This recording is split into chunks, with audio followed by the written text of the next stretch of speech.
জোরে পরিচয় শুনি। বিদ্যালয় খুলেছে, আজ আমাদের নতুন ক্লাস শুরু।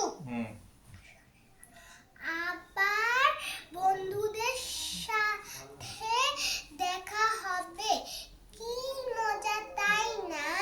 নতুন বন্ধুরাও এসে গেছে। জি চলো এবার যার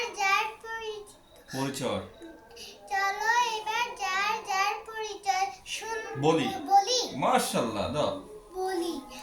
আমার নাম সিদরাতুল মুনতাহা নূর, আমার বয়স 7 বছর। আমি যে শ্রেণীতে পড়ি, দ্বিতীয় শ্রেণী। আমার বিদ্যালয়ের নাম ফরাদনগর আইডিয়াল একাডেমি। মাশাআল্লাহ বন্ধু যাই এবারে